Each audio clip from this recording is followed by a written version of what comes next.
Welcome to the Never Not Working podcast. My name is Will Basko. I'm your host, and I am here today with my good friend of mine, Patrick Lange. Patrick, thank you for being on the podcast. This is number one. So we're going to get all the bumps and bruises out of the way and figure out what we're doing. But the main thing that I want to do here is to help you connect with the people that you want to connect with. So welcome to the show. Thank you so much for having me on. I'm super honored to be guest number one. So it's either all the credit or all the blame will be falling on this episode, I'm certain. So I'm excited to be here. Well, I'll try to give you all the blame if it goes bad, and I'll take all the credit if it goes good. How about that? That'll work. Yeah. So the reason I wanted to create this podcast was for two reasons. One, I love people. I love connecting people. And two, I wanted to allow people that aren't good at connecting to find the people they want to connect with. So one, thank you again for being a part of the show, but we'll jump right into it and talk about, your journey of how you got to where you're at today. But first of all, I want to learn a little bit about you. So that's what I do very well, is try to learn people and, not just business wise, but I want to go down the road of, where you grew up, what made you get into the industry of heating and air, and ultimately just have a conversation and try to put you into the proper places to connect with the people you want to connect with. So tell me a little bit about yourself. Where were you born and raised? I know you're a big, huge Florida fan, and we'll get into that of how we met, and then and just talk about a little bit about yourself. Absolutely. So born in Florida, I was actually born in South Florida, in Miami, but I was raised in Palm Harbor. So it's near between Tampa and Clearwater. At the time, it was a small town. It's certainly not anymore, but grew up there, left there, went to the University of Florida, and me getting in heating and air was kind of a long journey. So fresh out of college, I went to work for K-mart as an assistant store manager. So I was in the Blue Light Special, right? Yeah, absolutely. I was the one running the Blue Light Special for a number of years. So Okay, awesome. and I left retail. It was kind of crazy. A guy who worked there said, "Listen, you're young. If you don't get out of retail now, you never will. It'll suck you in and you'll be here for the rest of your life." So I actually became a financial advisor. I opened a financial planning office in Sarasota. We ended up having one in Sarasota, a small town called Arcadia, and another one in Sebring. And so we had a financial planning firm for a number of years. And I realized that I didn't enjoy it. And at one point, it's kind of crazy. We had a successful business, and I didn't like getting up and going to work every day. And I'm a big believer that life is supposed to be fun. And I also believe that you can make money doing anything. And so you needed to kind of find what you did. So most people have a midlife crisis and buy a Corvette. I sold my financial planning business and I bought a swimming pool service company. So we often joke that I traded in a suit and a tie for flip flops and tank tops, and I cleaned swimming pools. And we were fortunate.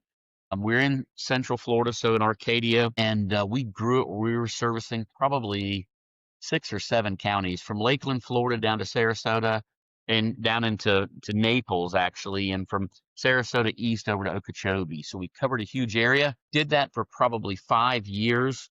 And I learned that people cared more about their swimming pool than their finances. In the financial planning business, I took time off around the 4th of July, and I got to go fishing, and I got to hunt in Thanksgiving and Christmas. And when I got in the pool business, I worked every holiday. It was kind of crazy. It was a great business, and I learned a lot about service and people. And I went to go sell it, and I realized we were so big, I couldn't find anybody to buy it. So we had to sell this off in sections. So I learned a lot about growing businesses and selling business at that time.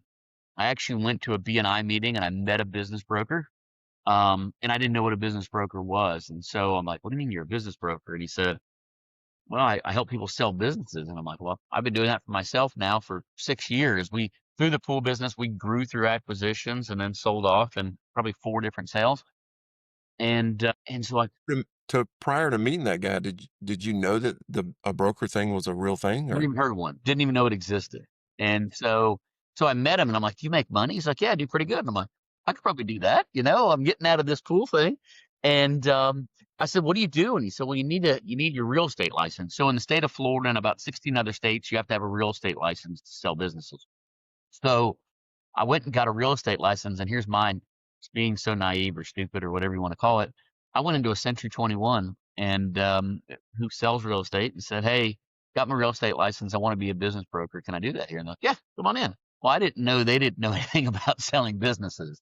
They just sold real estate, and I didn't know business brokers worked at a business brokerage place. So my first year, I made a whopping $9,000. And man, I worked real hard. And my wife at that point in time starting to question my logic and my common sense because I was working 70 hours a week and not doing anything. We were fortunate. I ended up, I'm a big believer in success leaves clues. So I found other brokers, read everything I could about being a broker, found other brokers, copied what they did, joined brokerage organizations, and just became a student. And we were fortunate to grow the business that way. And we were in Central Florida then, and we decided to move to North Florida, where I live now. And we moved to a little town called Horseshoe Beach. I thought, well, if I could sell businesses in Sarasota and Fort Myers, I could sell them in North Florida too. And I looked around, there wasn't any business brokers up here. And I thought, man, this is a gold mine. I'll be the only guy. So moved up, and I realized there weren't a lot of people moving in the middle of nowhere in North Florida looking to buy businesses. So I was still driving back and forth to Central Florida selling businesses. And I actually, my son played baseball, which you and I've talked about a lot. And at a baseball game, a parent came up to me and said, "Hey, I heard you sell businesses. I've got a heating and air company. Will you sell it for me?" And I thought, well, sure, I will. So when I listed it, I started looking at the business, and it kind of checked all the boxes that I love. Barriers to entry, you need a license to get into the competition out. In the state of Florida, I don't know a husband dumb enough to tell his wife in the summertime he's not fixing the air conditioner, right? So I thought, man, it's fairly recession resistant. So I just bought it. And knowing nothing about heating and air, I bought the company from that I listed for sale, ran it for 2 years and learned a lot. We were fortunate to grow it in that 2 year period. Same thing. I knew nothing about it, but I went to every training I could, read every book I could, did everything I could, and we were fortunate to become successful. And in that time, I missed the business brokerage side.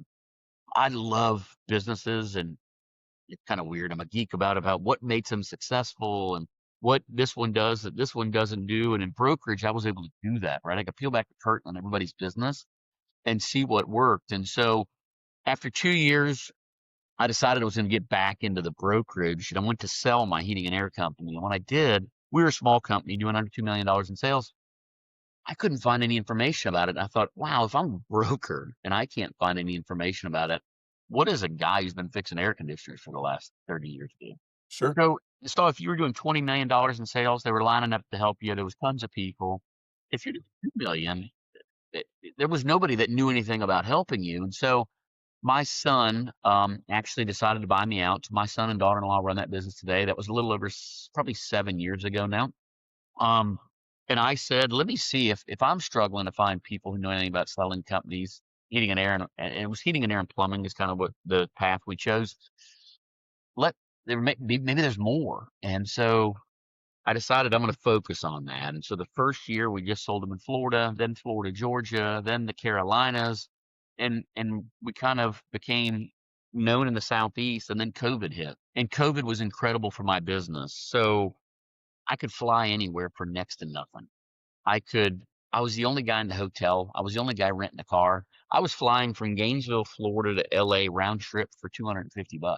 Holy And cow. so, and every seat was like first class. This is incredible. So we became nationwide during COVID. I've been blessed since then. We've sold, as of last week, in the last 6 years, we've sold 150 heating and air and plumbing companies. So I super. remember prior you sold all sorts of businesses. Like you did sell like Yeah, a when I was first a broker before I moved to North Florida, we sold everything: gas stations, flower shop, bars and restaurants.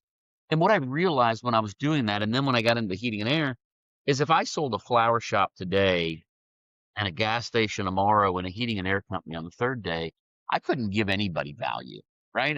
Sure, I could help them through the process of selling, and I could probably find them a buyer, but actually helping them, I couldn't do. And when you're selling a trades business, there's unique things that come along that don't come along selling a flower shop or a restaurant, right? There's maintenance agreements, and there's deferred revenue, and there's warranties, and there's extended warrants, and there's all sorts of other things that play into there that if I didn't come from that kind of background, if I didn't have the experience in the space, I wouldn't know anything about it. And most brokers don't. And so I felt that it gave me a leg up, and it allows me to help people in a deeper way. perfect. So you moved from cupcakes to heating and air. you went from sweet to sour. So I've been in the, I started in the industry of heating and air in 97 with a distributor. So that's all I know. I don't know the cupcake side. So yeah. And really, I didn't know the K-mart side other than shopping. So that's a funny story of how you got from K-mart to where you are today. That's really cool. So, tell me a little bit about your family. I know your wife. I know your kids. Phenomenal family. Other than being Florida Gator fans, they're really, really good people. I appreciate that. Yeah. So Mary just had our 25th anniversary a week or so ago. I should probably know that. So hopefully my wife doesn't see this video. So yeah, fantastic wife, 3 kids. My oldest son runs the heating and air company. As I mentioned, my daughter and my youngest are both graduates of the University of Florida. So go Gators. See that behind me. We can talk about that later. So yep, my daughter lives in Gainesville, and my youngest son Josh works with me here at Business Modification Group. So after he graduated, he played baseball in college. He played baseball his whole life, then played at a small school. After 2 years, said, "Hey, I'm done playing baseball. I want to go to the University of Florida." So he transferred to Gainesville. While he was doing baseball, it was challenging to do baseball, go to school, get good grades, and work a normal job because of the workouts and travel of baseball. So he worked for me behind the scenes, doing spreadsheets, analyzing numbers, doing stuff for me. And then when he graduated, he said, "Hey, I've spent my whole life riding in a truck, listening to you talk about buying and selling businesses. I've probably been around more deals than most people have, so I want to do it." So he came to work for me. He graduated last June, and he works full time with me in the business now. And then I've got now 3 grandchildren. So I've got I'm going to mess up the ages, so my wife better not watch this or I'll really get in trouble. So I've got a 10-year-old grandson, I've got a 4-year-old grandson, and I've got a 14-month-old granddaughter. So I've got to keep working. There's a lot to depend on me, Will.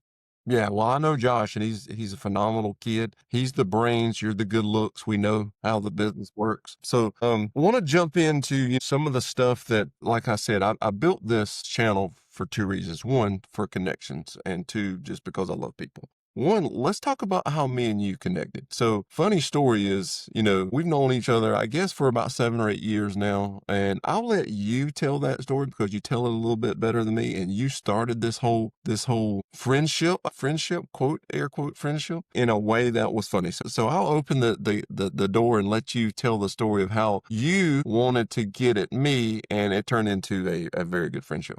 Yeah, absolutely. So it's probably been maybe 6 years, something like that, 5 or 6 years anyway. So we were connected on LinkedIn.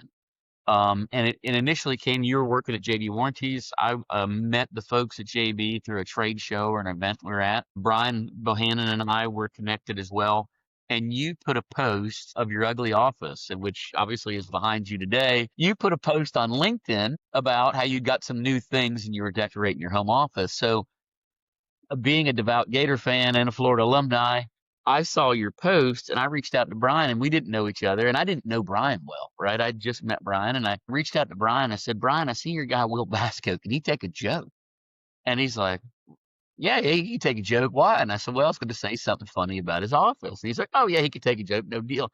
So I made a recording, and it was one of my first videos, which we'll have to bring back out, and we'll have to Yeah. re so I did a video in my office, and your office is covered in Georgia memorabilia, and my office is covered in Florida memorabilia. And so I did a spoof video saying that somebody broke into Will's house and trashed his office and vandalized it. And I was showing him that what he should decorate his office with. And I had, a signed picture of Danny Warfel, and I had a Gator helmet, and I had other things, fancy pictures like the one behind me. And so I did it, and I tagged Will in it and said that I felt horrible that somebody broke into his office. And that's what started what I would classify as a very good friendship since that time. And I loved it. I remember you saying I needed help. So I backed that up. And so I don't know how you dig into the LinkedIn archives, but there's a very good video of me retaliating toward Is your We'll help. have to dig those out of the archives. I'll get on that today, and we'll have to share those when we post this. When this video goes live, in the comments or somewhere, we'll have to post links to that. Yeah, absolutely. So one, I will say this, Patrick, you have been a very good friend to me. I know that I've picked and prodded your brain on several different aspects of just not just business, but just life in general. So one, I want to say thank you for your friendship. I do want to ask you a few questions. So what is your goal for connections and who do you want to connect with? So if let's say that this goes out to 12 people. 12 whole people. Out of those 12 people, who do you want those people to connect with? And this is how connections work, people. The people that are out there that have trouble with connections, it's not about connecting Patrick with number A or number one or A. It's finding the person that's connected to one and then down the line. So the connection is nothing but just a very long chain with links in it that you're just adding people. So I kind of always wanted to add a I know a guy segment. So that was what I always pride myself in connecting. If hey, if Patrick said, hey, I need somebody that fills tires on the weekends, I was like, hey, I know a guy. Let me put you into that. So who would you need to connect with for one, not just your business, but for personal life? For, I know you love fishing. I know you love hunting. I know you love being in South Georgia because that's God's country where all the deer are. So who do you want to connect with? Yeah, I think it's two different. So I'm going to do a business and a personal if I'm allowed to. And it's the first episode. So I guess I Heck can yeah, do, we can do whatever we we'll, want to. we'll It's go my from there. show. Or you can delete me out of there. So from the business per side, something, and I'll tell you the connection and then kind of the why behind it. And so it's opportunities to speak to contractors, whether it's contractor organizations, whether it's supply houses, whether it's organizations like CAG. You and I have been both pretty active at CAG events, and I think Tucker Green does an incredible job there. So the worst part of my job, what I don't like it with my job, is I sit down way too often and have phone calls and Zoom meetings and in-person meetings with people who didn't know anything about the value of their business, and they're finding out too late.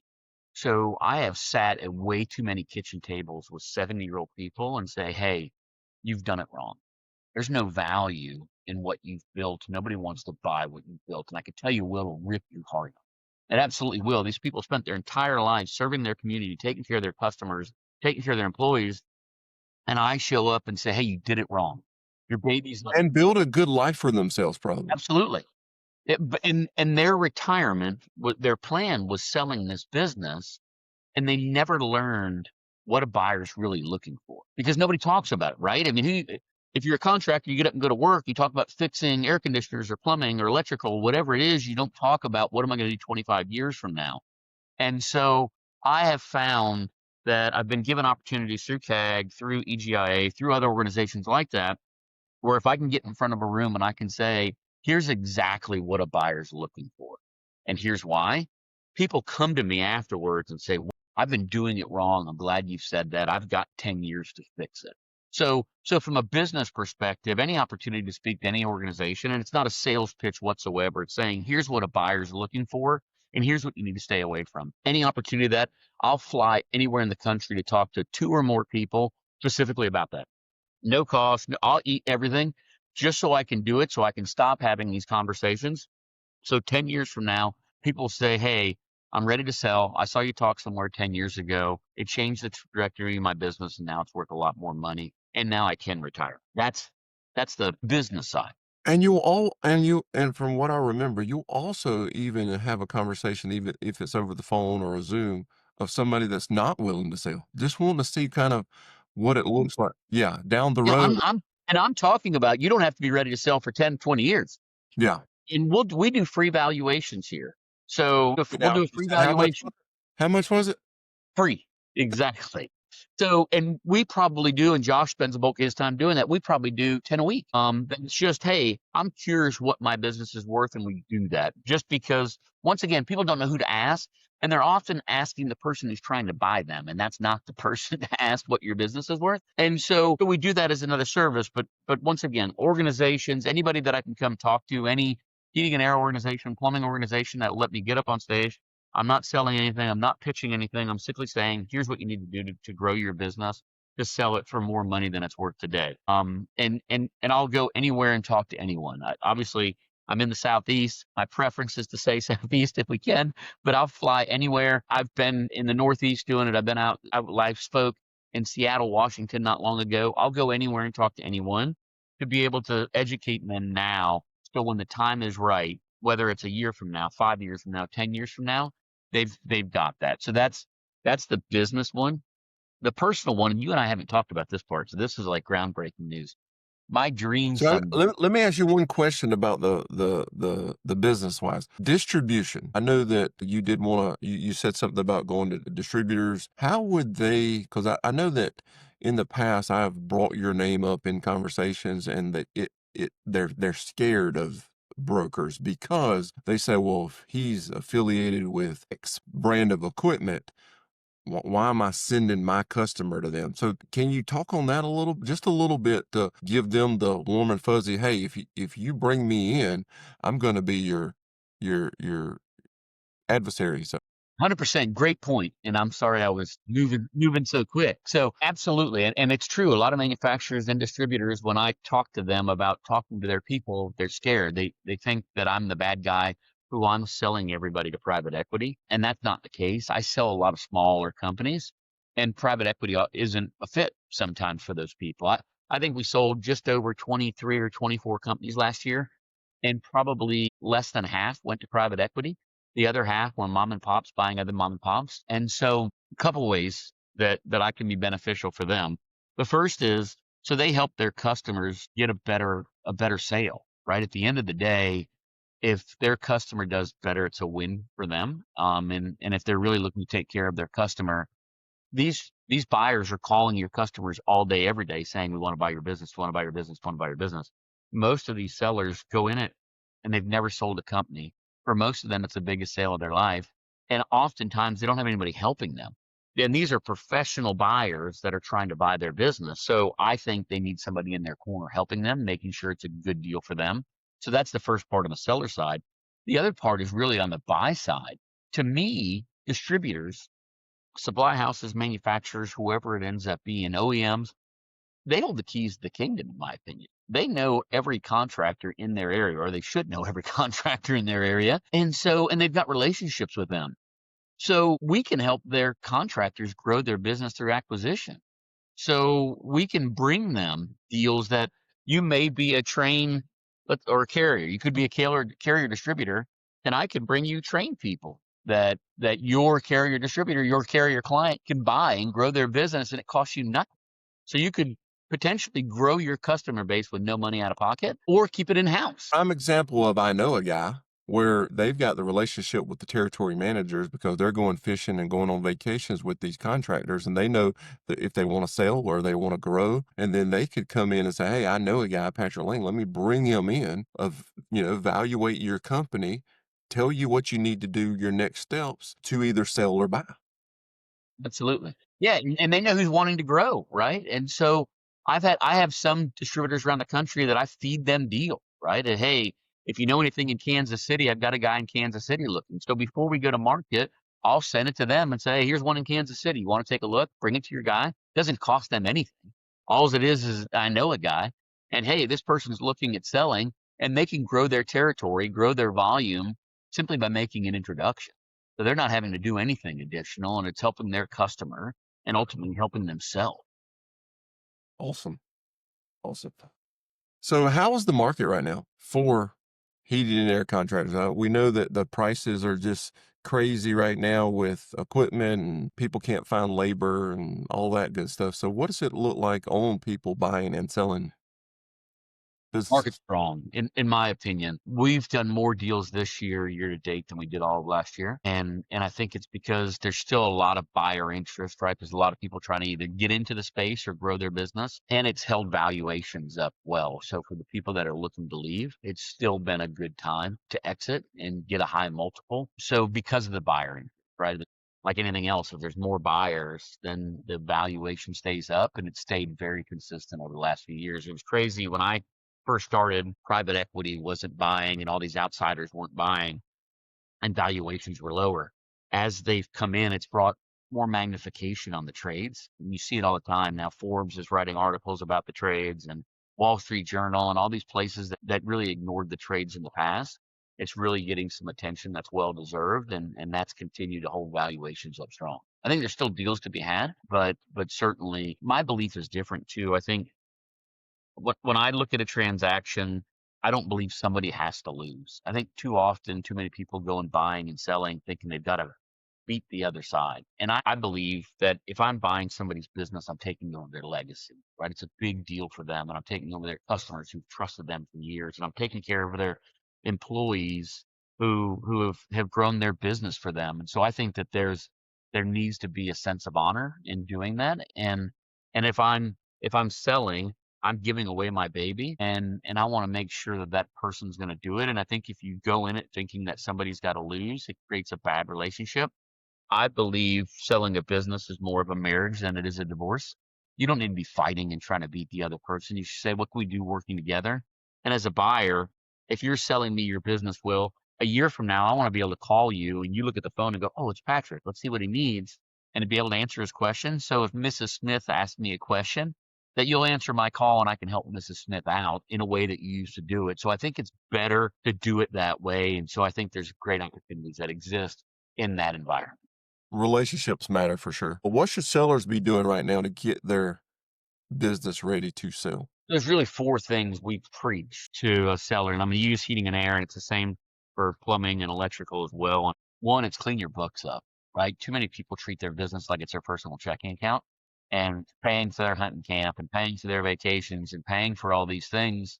And then they go to sell and it looks like they don't make any money. The more money you can prove, the better it is. The second thing is getting yourself out of the van.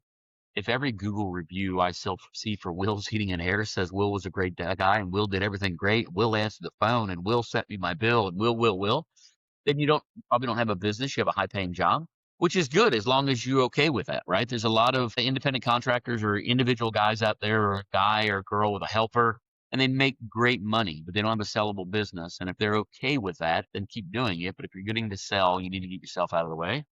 The third thing is building a business, focusing on service and repair and replacement, developing relationships back to the relationship side of your customer base, not selling something to every single person. Everybody doesn't need a change out today. So you can service people and fix their air conditioners and develop relationships, and buyers prefer that. And then the fourth thing, and this ruffles a lot of feathers when I say it, staying away from new construction. If you're looking at maximizing the value in your business, new construction is not the way to do it. Buyers are scared to death of new construction. Not saying you can't make money doing new construction, because lots of people do. But if you're looking at the sellability of your business, it's not going to have as much value as one that's built on service. That would be the things that you could focus on today that will increase the value drastically long term.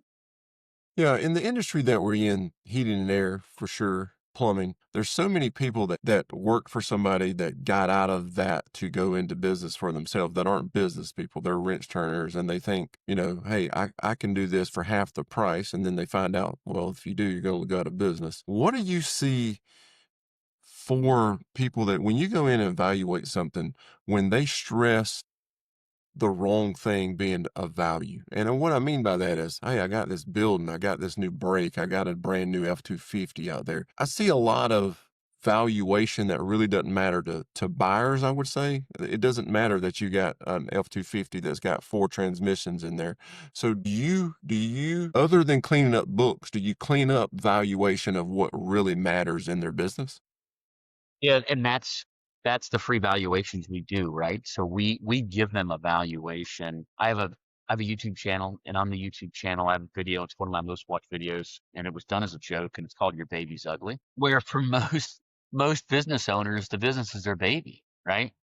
I think of my own business. My kids grew up in my office. I mean, Josh was a newborn. My wife was bringing him to the office and answering the phone and getting stuff done. So the business is their baby, and I have to sit there and say, hey, you've done it wrong. The earlier I have that conversation with them, the better it is, but we have it a lot. And so when we do the valuation, we tell them it's not the shiny new truck that's a value, it's the customer base, it's your employees, long tenured employees. Buyers pay more for businesses that have long tenured, happy employees. You know what the turnover in the trades is like. People are leaving for shiny new ladder and 10 cents more an hour, only to find out they weren't going to make that money. And so So where there's long-term employees, long-term customer base, great relationships in the community, that's where the value's at. Not we've got a special lift that can lift this unit up 20 feet in the air and we deserve to get paid more money for it. Because the reality is, and you brought up brakes, and I hear that so many times. I go into so many companies and they want to show me their metal shop. And it's like, fantastic. How much metal work are you doing? Well, we don't do much. We typically buy already done. But I got this brake and it should be worth $75,000. And it's like, you can go online and see what a used brake selling for. Nothing. It's Yeah. the cash flow that a buyer's buying, and that's what they're paying for. And what drives that cash flow? Taking care of your customers, long-term relationships, long-term employees, and a business built on service. Okay. So if someone is looking to buy a company, where's the one place that they aren't looking but should be? Yeah, and we talked about that a minute ago. Great question, and one that doesn't get asked enough. I think the supply houses, right? Everybody's looking on my website, on business for sale sites, or calling all these brokers. Every supply house person, guy, girl, counter person, TM, whatever their role happens to be, to me, that's the barbershop of heating and air, right? They hear, I can't find any employees, nobody wants to work, prices are too high, their new refrigerant stinks. They hear everything, right? And so they know people who have built nice businesses and are close to the end. So if I'm a buyer, I'm maximizing that relationship. And the next time I'm at the counter, say, hey, we'd like to grow. If you know anybody doing $1 million in sales, I'd love to hear about it, or $2 million, because right, the person at the counter or the TM knows how much equipment they buy. They know what they're doing in sales, or they can back their way into it pretty close. They know everybody, and they know who does quality work. They know who has treated their employees horrible and they can't keep an employee more than a month. They know the term I hear often is they know where all the skeletons are hidden, right? Right. Yeah. They know that. That's an incredible person, an incredible wealth of knowledge that is instant information that can do what we're doing here today. And they can, hey, I know a guy, right? When that guy or girl is complaining, saying, hey, I want to retire in the next 6 months. Hey, I know a guy. He's taking great care of his customers, takes great care of his employees. He's looking at grow. Let me make an introduction. So, and I'm not saying don't do business with me, but I am in this case. They don't need me, right? There's people there that can have that, hey, I know a guy conversation, and you can match two good quality people up together. Now, will they need an attorney? It doesn't make sense potentially to get a broker involved. It may, depending on the deal, but you can connect the dots and help people out and take care of yourself in the process. Okay. So cool. So connection wise on the business side, distributors, buyers, sellers, even not buyers or sellers, just people that want to evaluate their company. So those are the people you need to connect with on a business platform. Now, you're fixing to jump into the personal. So let's jump into that. Who do you want to meet other than Steve Spurrier or somebody like that? So, It's complete outside the box. And my wife better not watch this because she'll say I'm nuts. Because I joke with her all the time. My dream when I retire is to get peanut. Being in North. I'm from the peanut capital of the world. So my dream is to get in the biggest, to be the peanut provider of the Southeastern Conference. So that's my retirement goal when I get done, is to grow peanuts and sell peanuts at every Southeastern Conference football stadium. So if you know anybody who can get me involved in the peanut business, it's been a long running joke with my family, and they always said, when you slow down, what are you gonna do? And I've always said I'm gonna be a peanut farmer. And now that I'm getting that we're both, I guess I should say, Will, we're both getting old, and as retirement down the road starts being something real, I want Lange's Nuts. That'll be the name, Lange's Nuts, to be the official peanut provider of the Florida Gators, of the Georgia Bulldogs, of the Alabama Crimson Tide. And so that's my retirement plan. I can't slow down completely. So getting in the peanut business would be where I'm at. That would be my so connections matter. So my brother-in-law runs a peanut facility down in South Georgia. So sounds like we got a future. The connection right there. The show's worth it. We could end the recording and move on to the next part. 100%. And we didn't even plan that. That was awesome.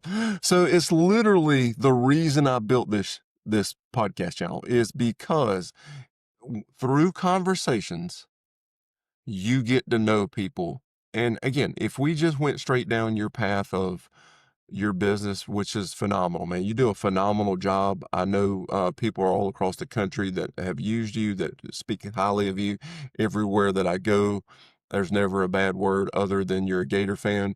And then, but what's funny is just through conversations, we found out that I know a guy that you need to know. And that's exactly why I built this channel, because there's so many people that sit at home and say, I really wish I knew this guy. Well, I don't know anybody, but what if you know a banker that knows that guy? So start having conversations. This is one thing that this show is going to be about: conversations between two people to figure out how to connect with the people they want to connect with. So the last question that I've got for you, Georgia, Florida. You call it Florida, Georgia for some reason. Georgia, Yeah. Florida, we've done back when I was with JB Warranties, you and I built a tailgate show or whatever you want to call it that has morphed into something very large. So this year, in 2 weeks, tell us a little bit about that. Tell us where, if somebody wants to find you down there and get some peanut information to you, uh, um, tell us a little bit about that. Tell us everything that's going on with you guys. Yeah, absolutely. So we need to include another video on here, because the first, Will and I, kind of give a little background, being this is about connections and knowing each other. Will and I made a bet after we became friends, after the trash talking back and forth. We made a bet for the Florida Georgia game, and I think Georgia cheated that year and won. And the loser had to wear the other team's hat. So I had to go buy a Georgia Bulldog hat and had to wear this thing and record a video wearing it. At the end of the video, I threw the hat and my wife shot it with a shotgun. And I was in South Georgia at the time. And so that morphed into you and I doing a tailgate game, what I'm hoping in the future you're back alongside me. We do it now with JB Warranties. And this year Mycroft is joining us as well. And so we each bring around 40 people that are affiliated in the heating and air industry somehow, whether it's contractors, whether it's supply houses, whether it's manufacturer reps, a little bit of everything. And we get together, tailgate, and go watch the game. This will be the last year in Jacksonville for a number of years. They're moving it. They're rebuilding the Jacksonville Stadium. And so for the next 2 years, it'll be one in Georgia, one in Florida. I don't know if we'll be able to get anything happening there. I'll have to see how that all works out. But obviously, for the last year, for a while in Jacksonville, Florida just fired our coach on Sunday. All the mojo is going in our direction. So I think it's going to be a close one, but probably 28-21 Florida is kind of what I'm thinking. Georgia has been picking on us for a number of years and taking advantage of us as we've had weak coaching, and now we've got stronger coaching coming in. I think this is going to be our year. What are your thoughts? So what's funny is me and my wife were talking about, I've never been to a Georgia Florida game that Georgia lost. Never. So So you're so not invited this year. so I never went. I only went one time in the 90s because we only won once in the 90s. So I went to 97, I went to 07, and then I was going to give you a ticket for this year, but I'm going to cancel that ticket now because you're yeah. not coming. So we're actually not coming this year. My son's senior year of football, we've always had to leave at halftime to get down there for that. So I see 7-0 in the fourth quarter, and then Georgia pulling it out, and that's 27-0 Florida, by the way. And then Georgia finally shows up like they do every weekend and wins 34-27. When this video comes out, it'll probably be after the game, so we'll have to comment on who was right. But Will, I want to say thank you for having me on. You and I talked about you doing this podcast for a while. And obviously, for anybody watching it who knows Will, he's the ultimate connector. I have never been to an event where he hasn't somehow introduced me to 10 people and I would just happen to be standing next to him. So Will has done an incredible job in his entire career and obviously his life. He's a great friend of mine that has incredible connections. And so I think you doing this is going to bless more people moving forward with your connection and spread it wider and wider than you're able to do on your own. So I'm super honored and excited to be part of this inaugural episode. I'm excited for how big this is going to become, and I think a lot of people will benefit from it. So thank you so much for doing what you do and being who you are. And I think this podcast will be able to make a ton of connections out there. Man, thank you very much, Patrick. And again, thank you for your time today. In the comments or the body of this video, we're going to have all the stuff for Business Modification Group, all their links so you can find them. If you're looking to even think about selling, buying, whatever it looks like, please reach out to Patrick. He's a phenomenal person. He'll even tell you, hey, I can't help you, or you need to call somebody else. So, thanks again for being here, Patrick. Can't wait to have this out on the World Wide Web to see if we get 12 followers on this thing. So Oh, I'm again, thinking 13 or 14. We're gonna knock it out of the park. yeah. So again, thank you for your time. Thank you for your family, and most of all, man, thank you for your friendship.